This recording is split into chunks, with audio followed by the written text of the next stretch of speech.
Hello, and welcome to Softer. This is Mara Morales. Welcome back to Softness in Action. This week, we're exploring self-compassion in real life. We've given ourselves permission to have hard days. We've remembered that rest doesn't have to be earned. We've stepped away from comparison. And yesterday, we practiced offering forgiveness to the version of ourselves who were still learning. Today, I'd like to talk about 3 words that can sometimes feel surprisingly difficult to say. I need help. Many of us are wonderful at helping other people. Someone calls. We answer. A friend is struggling. We listen. A family member needs something. We find a way. We cook the meal, give the ride, watch the children, offer advice, carry the bag. We show up. And yet, when we're the ones struggling, something changes. We say, I'm fine. I've got it. Don't worry about me. We tell ourselves everyone else is busy. We don't want to be a burden. We don't want to seem incapable. So we keep carrying everything, sometimes until we're exhausted. There's a strange contradiction in that. We believe helping someone else is an act of love, but needing help ourselves is somehow a weakness. What if it isn't? What if allowing someone to help us is actually another form of connection? Think about how you feel when someone you love trusts you enough to say, I need you. Most likely, you don't think less of them. You don't see them as weak. You feel grateful they told you. You feel honored that they trusted you enough to let you in. Maybe the people who love you feel the same way. We weren't designed to do everything alone. Human beings have always depended on one another. We raise children together. We share food. We build communities. We comfort one another through loss. We celebrate together. We carry one another when life becomes heavy. Needing people isn't evidence that you're failing at life. It's evidence that you're human. And sometimes self-compassion looks like recognizing that you've reached the edge of what you can carry alone. Today's small act of kindness is this. Let someone help you. Maybe there's something you've been struggling with quietly. It doesn't have to be enormous. Ask someone to watch the kids for an hour. Ask a coworker for help with a task. Tell your partner you're tired. Call a friend and say, I could really use someone to talk to. Or the next time someone asks, is there anything I can do? Instead of automatically saying, no, I'm fine, pause. Maybe let them. Receiving kindness is part of kindness too. Because every time we allow someone to care for us, we strengthen the invisible threads connecting us to one another. Kindness fuels kindness, which fuels kindness. Sometimes we're the ones giving it, and sometimes we're allowed to be the ones receiving it. Now let's slow down together. Find a comfortable position, sitting or lying down. If it feels safe, gently close your eyes. Take a slow breath in and gently breathe out. Again, breathing in and breathing out. Allow your shoulders to soften. Relax your forehead. Unclench your jaw. Let your hands rest comfortably. Now imagine you're carrying a heavy basket. Inside are all the things you're responsible for. Work, family, appointments, decisions, worries, expectations. You keep walking. The basket becomes heavier. Your arms begin to ache. Then someone you trust appears beside you.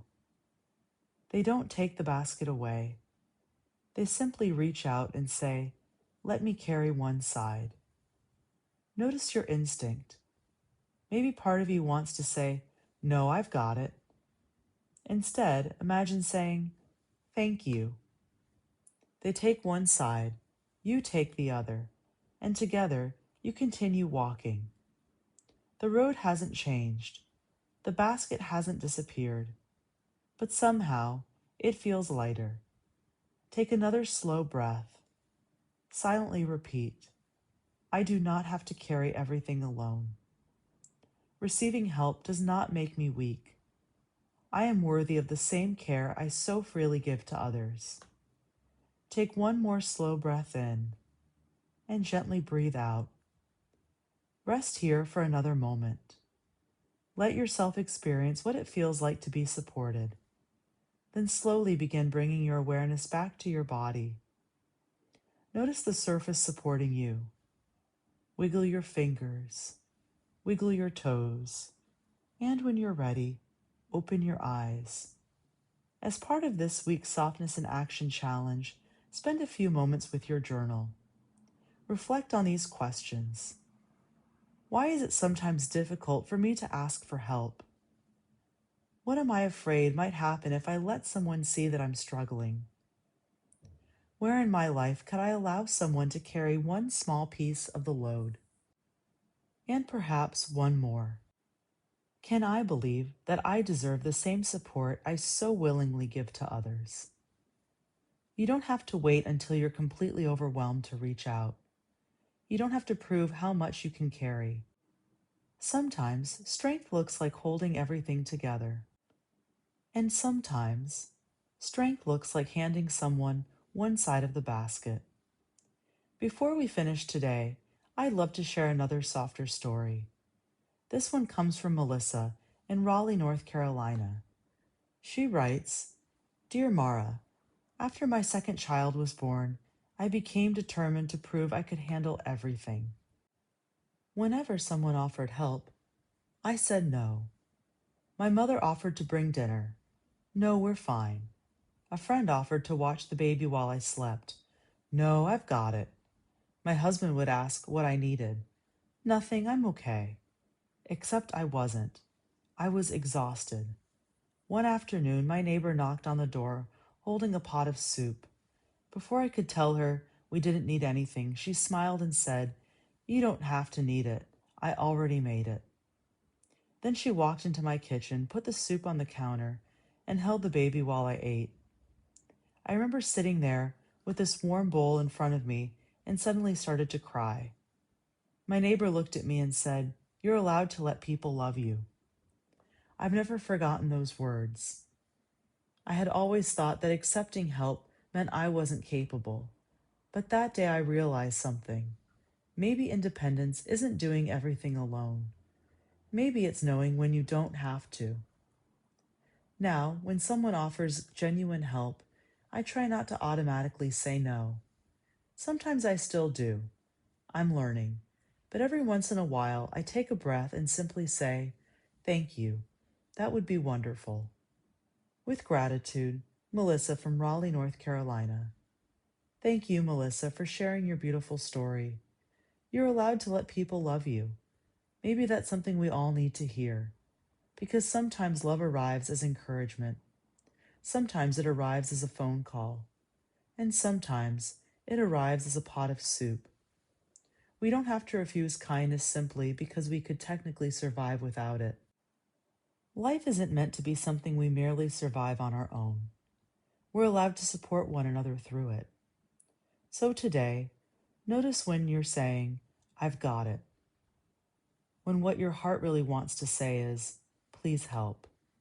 And if someone reaches out their hand, see what happens if you take it. Tomorrow we'll continue our self-compassion and real-life journey together. Until then, we'd love to hear your story. Has someone ever shown you kindness you'll never forget? Has a simple act of compassion changed the way you see the world? Or has softer inspired you to become a little gentler with yourself or someone else? Share your softer story by emailing us at thesofterpodcast@gmail.com. Your story may be featured in a future episode and could become the encouragement someone else needs to hear. And if these daily moments of reflection are meaningful to you, please take a moment to like, follow, and subscribe to Softer. It helps us reach more hearts and continue to build a kinder, more connected world together. Thank you for listening to Softer. Our music is by Rebecca De La Torre and Thomas Searing.